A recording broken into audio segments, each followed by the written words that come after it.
Hello and welcome back to another episode of Handloader TV. I'm your host, Jeremiah. And in this episode, we're going to be taking an in-depth look at the Inline Fabrication Case Ejector System. If you read Handloader magazine, you saw this system featured on a reloading bench setup article in the Reloaders Press column that I wrote in there, and it's a pretty nifty little system. I really enjoy it. We also have a separate video on that bench setup, and this ejector system is featured in there.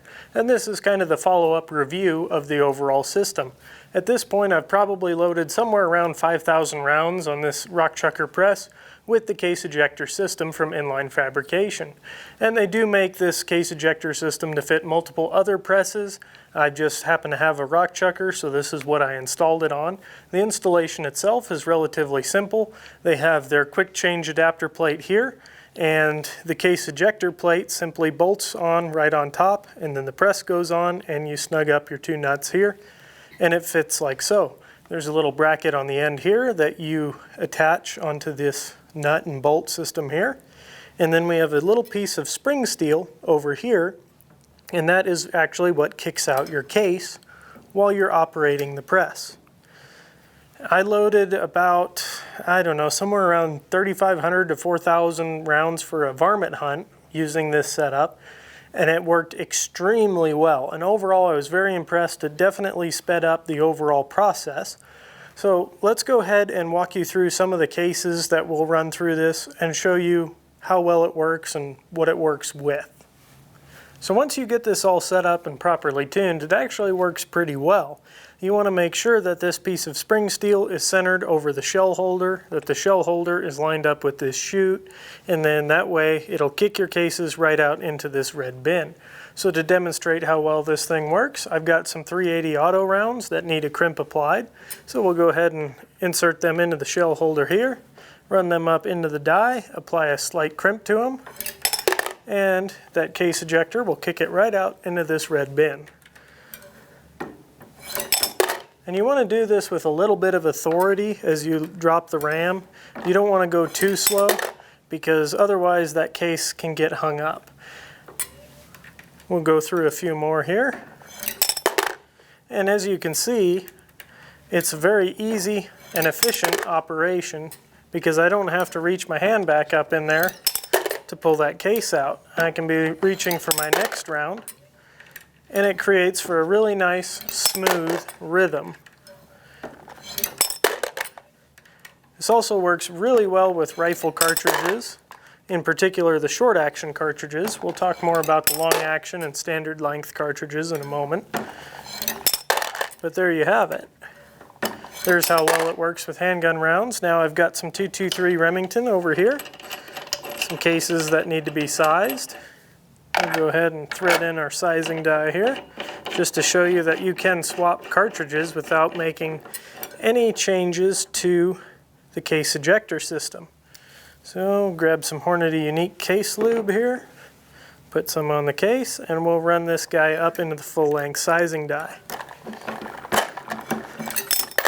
Just like so, it kicks the case out. Very nice, very smooth operation. One more to show you it wasn't a fluke. It also works well if there's a bullet on the case. If you want to seat some bullets and kick them off into this case, it works very well for that. 223 Remington Redding seating die here. Thread that in. It also has a really nice built-in storage into this rack system, this case ejector system here, so you can easily hold some extra dies right at your press. Drop that in, just like that. And it kicks your cases out into that bin. I've also got some other cartridges here, and these are technically still short action cartridges. I've got some 6mm Remington, which does in fact clear, and it'll also get kicked out using the case ejector system. But as you can see, I'm starting to run out of clearance here between the top of the press and the bottom of this ram here. Go ahead and unscrew this die real quick, kind of show you what I'm talking about here. If you're using a short action cartridge, This works pretty well. There's no issues there. Here's a .308 Winchester round with a bullet seated on top.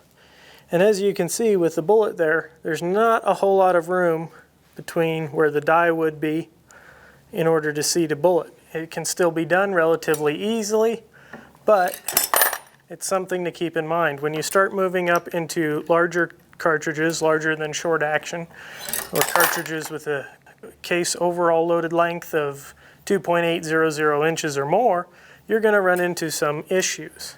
To demonstrate this, I have a 27 Nosler round here, and as you can see, I've got to tip that round in, and it wouldn't fit into the die. I wouldn't be able to seat a bullet in there. If I was just conducting sizing operations, then that would be no issue at all. I would be able to still size the case, but seating a bullet would be a little bit challenging with this case ejector system and those longer cartridges. But overall, it works really well, and I've been pleasantly pleased with the performance of it thus far.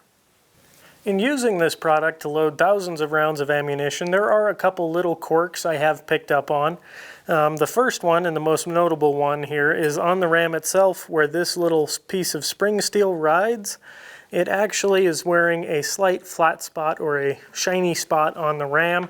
Now, it's definitely not enough to affect overall press function or anything like that. It's more cosmetic than anything, but you might be able to alleviate that with a little bit of Teflon tape or something like that on this piece of spring steel to just kind of reduce the friction against the ram itself. Because as you're operating this, that piece of spring steel truly is riding along that ram. And on a similar note, I've also noticed with certain shell holders, in particular Redding shell holders that have the knurling on it, sometimes with certain setups, it will catch on that knurling like that, and it's got to be just right, and it'll catch and kind of pop.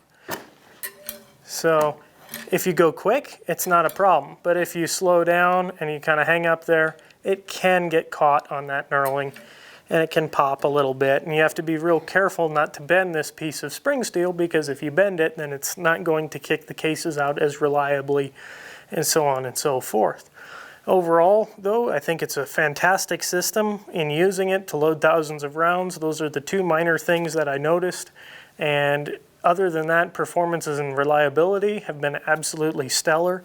Loading 223 Remington, 308 Winchester, all the short action cartridges, 20 Vartarg, 17 Mach 4, you name it, I've loaded it, and it's done very well. I see this as having a great application for the varmint hunter who's got their single stage rock chucker press. They're loading up, hundreds of rounds of ammunition to go out for their varmint season, and this is a great way to help streamline and increase productivity just by simply alleviating that need to remove the case, place it into an ammunition bin.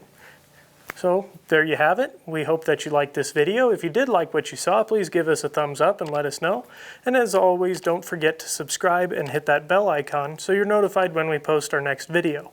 If you have any questions or comments or experience with this product yourself, I'd love to hear about it in the comment section below. I feel it adds a lot of value to these videos, hearing other people's experiences and input, and we greatly appreciate that. And don't forget to share these videos with your friends so that we can continue to grow this channel. We will catch you guys in the next episode.